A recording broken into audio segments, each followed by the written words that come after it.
Hi guys, welcome to Last Minute Critic. I'm Devika, and in this particular video we're going to be discussing Disney's female protagonists and body imaging. Despite the advances in the talk of race and sexual orientation, Disney seems to slack in propelling their depiction of body image. All the princesses and most of the female protagonists in the Disney realm are shown to have really tiny waists, skinny limbs, large heads with wide eyes, and really tiny feet. This unnatural and in many ways unfortunate depiction of bodies by Disney's most enlivened characters is, after all, the society's call. Now, the thin perfect has been part of the American culture ever since the 1960s, and it is still progressively pervasive in most of the media. Now, our general public perspective is that a thin hourglass shape is perfect and makes the woman lovely, and that's precisely what the media mirrors and in return gradually impacts the society. Disney takes after society's desires of cliched magnificence with its creations. Now, Disney films display the possibility of magnificence that society looks for, yet then additionally increments the negative impacts of a perfect body composition. Now, regardless of the negative reactions from multiple viewers, Disney sticks to its run-of-the-mill idea of excellence and does sometimes attempt to change the unaltered social meaning of being perfect. Now, Disney's talk on self-perception shows to the watchers how to be excellent and fruitful, but also be thin. Now, I acknowledge that art is art and must not be put through such strict scrutiny, but we need to recognize the effects it can have on its consumers. A lot of body insecurities thrive amongst children and adults that consume Disney productions. Now, coincidentally, I was going through this Buzzfeed video where a couple of women are talking about their Disney experience and their reactions to photoshopped images of Disney princesses with more realistic bodies. Don't believe me? Check it out yourself. Weird. My favorite Disney princess, without a doubt, was Jasmine. It was Mulan. Obsessed with Jasmine. I loved Ariel, and I used to swim around in circles in my bathtub.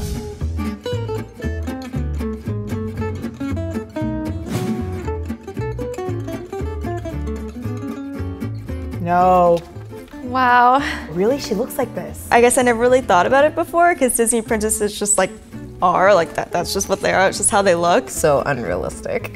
Like she got all her ribs removed. I think her waist is the same size as her neck in this photo. So basically this would be my waist. But in the Photoshop version, she looks gorgeous. If all the Disney princesses had these waists, then it wouldn't seem like any big deal. It's just that you're always comparing it to this. I feel like I've been conditioned to find B attractive. I get why you do it, because it's a cartoon. Or today's toddlers, when they watch this movie, are gonna look at this and then one day look at their waist and be like, why isn't it the size of my neck? It's a slippery slope.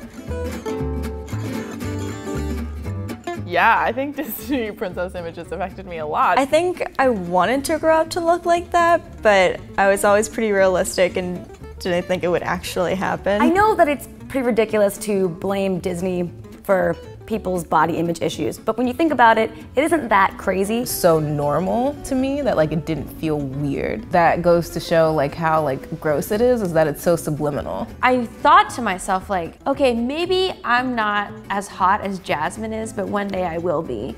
And when that didn't happen, that was kind of damn. I loved Jasmine's little tiny waist so much that I asked my mother if I could remove a rib so that my waist could look like that. I remember the day I was in a nutrition class in college and realized that women were supposed to have stomachs, biologically fat is supposed to collect there more than men.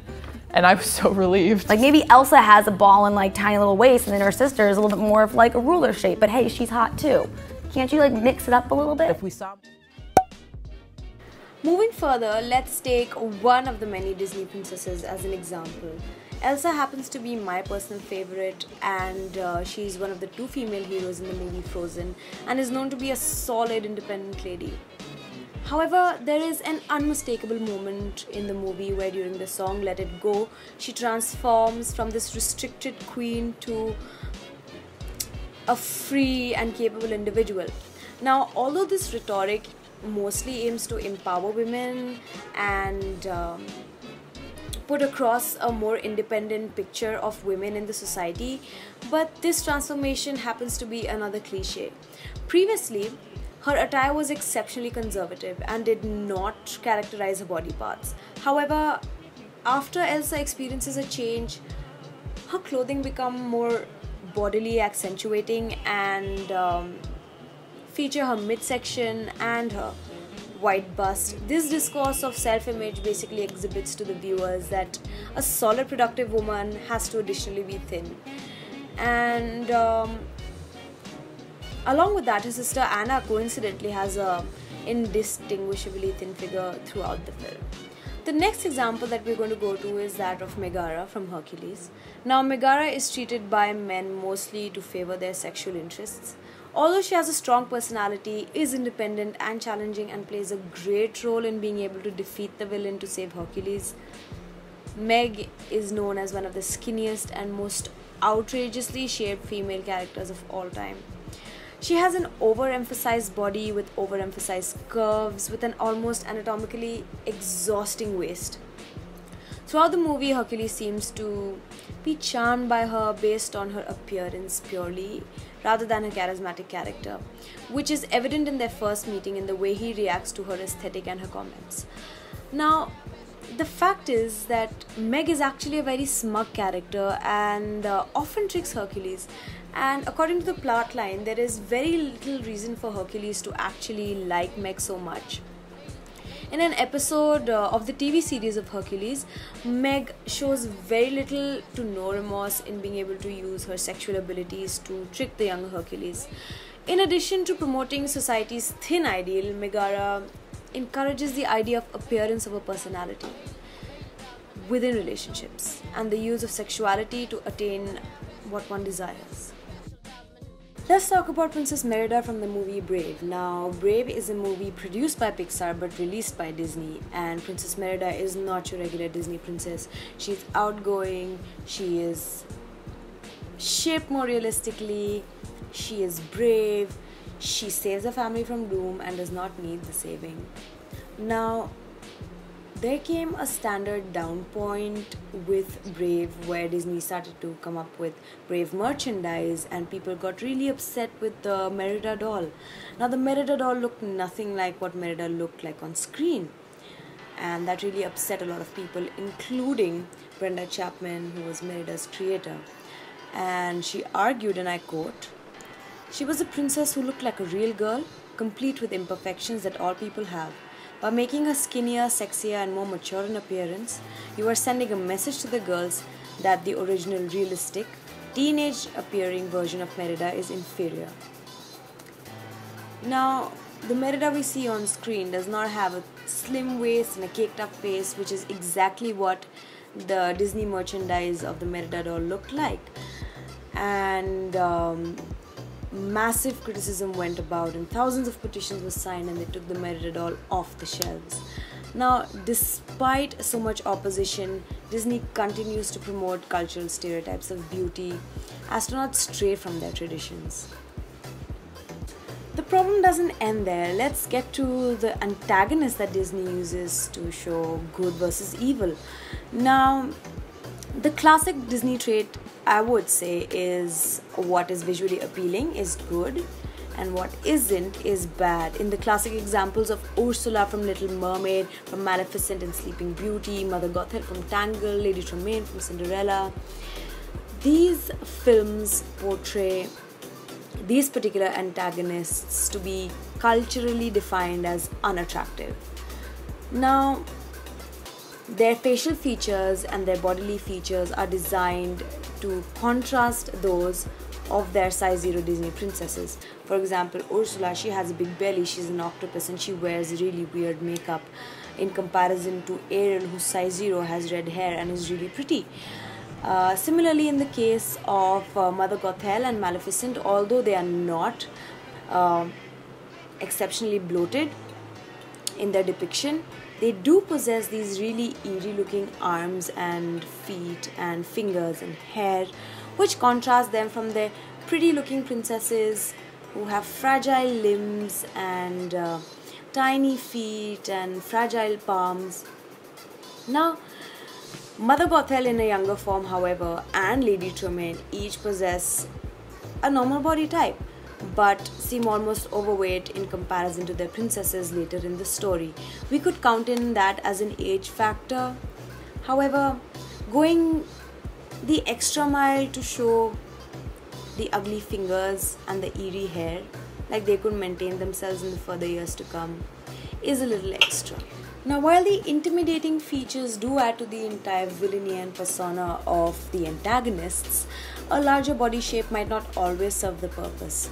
Now, through the villains, Disney promotes and generalizes and demonstrates the ideal body type or the ideal character where if you're appealing, you're good, and if you're not good.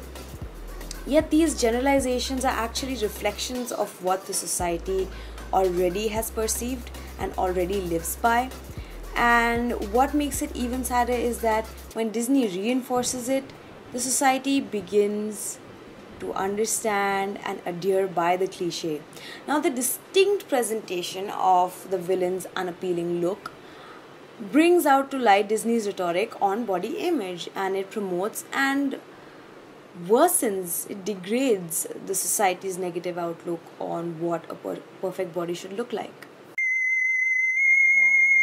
In the year 2012, Disney came out with the villain collection of dolls, which were weirdly fit into Barbie-shaped bodies.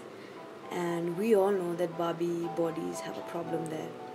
Now, even Ursula, who is perhaps the largest female antagonist created by Disney, was fit into an Ariel body-shaped Barbie doll, which was not at all anything similar to the character that is on screen and in the other illustrations. Now, consumers interested in these dolls were mostly those that were looking for something similar to that of Barbies or another popular doll, and they were adhering to the cultural standards of what a doll should look like. Now, it seems that marketing technique sells more than the merchandise itself, and Disney's adaptation to the villain's bodies contribute negatively to their rhetoric on Disney, and commenting that for beauty to sell, it must be the beauty that society wants to see. And what the society wants to see is slim and flawless. But hey, we have a lot to thank Disney for too, for developing our imaginations, for giving us amazing stories, for giving us amazing narrations, music, visuals, illustrations. There is so much that we can thank Disney for. Everyone has their own setbacks and plus points, and this is one of Disney's which they need to work on, and I think they gradually are. And let's not hate, let's appreciate. With that, I'm Devika signing off. If you like this video, give it a like and subscribe to the channel. Until next time.